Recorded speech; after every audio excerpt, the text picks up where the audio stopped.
Hello guys, അടുത്ത ടോപ്പിക്കാണ് concept of contingent within the examples ആണ്. ഇതിൽ പറയുന്നത് കണ്ടിൻജൻറ്റ് കോൺട്രാക്റ്റ്, അതായത് സ്വാഭാവിക കോൺട്രാക്റ്റ് എന്നാൽ പറയും എന്ന ഭാവിയിൽ നടക്കുകയോ നടക്കാതിരിക്കുകയോ ചെയ്യുന്ന ഒരു അൺസർട്ടൻ ഫ്യൂച്ചർ ഇവൻറ്റിന് അനുസരിച്ചുള്ള കോൺട്രാക്റ്റാണ്. ഇത് Indian contract act 1872 section 31 define ചെയ്തിട്ടുണ്ട്.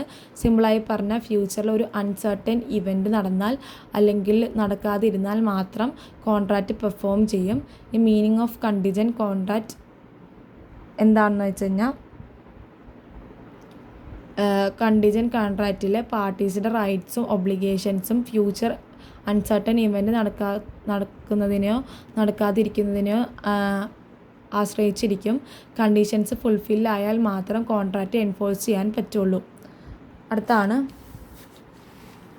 Essentials of contingent contracts. അതിൽ പറയുന്നത് അൺസർട്ടൻ ഇവൻറ്റ്, അതായത് അൺസർട്ടൻ ഇവൻ്റ് ആയിരിക്കണം, അത് നടക്കുമെന്ന് ഉറപ്പുണ്ടായിരിക്കണം. പിന്നെ കൊളാക്ടറൽ ഇവൻറ്റ് എന്ന് പറഞ്ഞു കഴിഞ്ഞാൽ ഇവൻ്റ് കൊളാക്ടർ ആയിരിക്കണം, അതായത് കോൺട്രാക്റ്റുമായി ബന്ധം ഉണ്ടായിരിക്കണം, പക്ഷേ മെയിൻ പർപ്പസിൻ്റെ ഭാഗം അറിയിക്കരുത്. Rights and liabilities depend on the event. അതിൽ പറയുന്നതെന്ന് വെച്ച് കഴിഞ്ഞാൽ പാർട്ടീസ് ഡിസൈഡ് ചെയ്യുന്ന ആ ഇവൻറ്റ് നടന്നാൽ അല്ലെങ്കിൽ നടക്കാതിരുന്നാൽ മാത്രം റൈറ്റ്സും ഡ്യൂട്ടീസും ഉണ്ടാകൂ. പിന്നെ enforceable only after the condition is ഫുൾഫില്ലഡ്. അതിൽ പറയുന്നത് കണ്ടീഷൻസ് ഫുൾഫില്ല് ആയതിനു ശേഷം മാത്രമേ കോൺട്രാക്റ്റ് എൻഫോഴ്സ് ചെയ്യാൻ പറ്റുള്ളൂ. പിന്നെ rules relating to contingent contracts. ഇതിൽ പറയുന്നതെന്ന് വെച്ച് കഴിഞ്ഞാൽ സെക്ഷൻ 32 തുടങ്ങി 36 കണ്ടീജൻറ്റ് കോൺട്രാക്ട്സിനെ സംബന്ധിച്ച് റൂൾസ് ഉള്ളത്. കോൺട്രാക്റ്റ് ഒരു അൺസർട്ടൻ ഇവൻറ്റ് നടക്കുന്നതിൻ്റെ ആശ്രയിച്ചാണെങ്കിൽ ആ ഇവൻറ്റ് നടന്നാൽ മാത്രമേ കോൺട്രാക്റ്റ് എൻഫോഴ്സ് ചെയ്യാൻ പറ്റുള്ളൂ. ആ ഇവൻറ്റ് നടക്കാൻ ഇമ്പോസിബിൾ ആയാൽ കോൺട്രാക്റ്റ് വോയിഡ് ആയിരിക്കും. എക്സാമ്പിളാണ് ഇൻഷുറൻസ് കമ്പനി.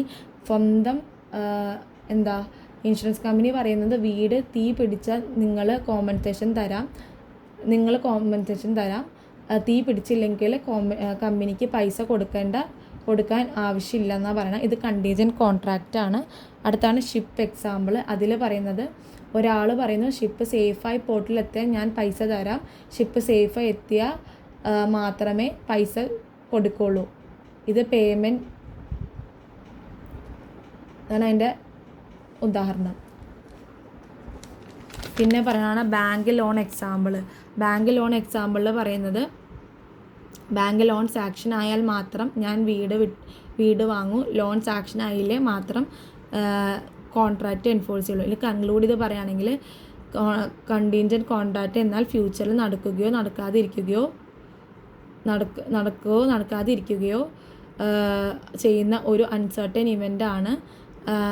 ഇവൻറ്റിനെ ആശ്രയിച്ചാണ് വാലിഡ് കോൺട്രാക്റ്റ് ആണ്. ഇത് Indian contract act 1872 section 31 to 36 പ്രകാരം റെഗുലേറ്റ് ചെയ്യുന്നു. കണ്ടീഷൻസ് ഫുൾഫില്ല് മാത്രം കോൺട്രാക്റ്റ് എൻഫോഴ്സ് ചെയ്യാൻ പറ്റുന്നു.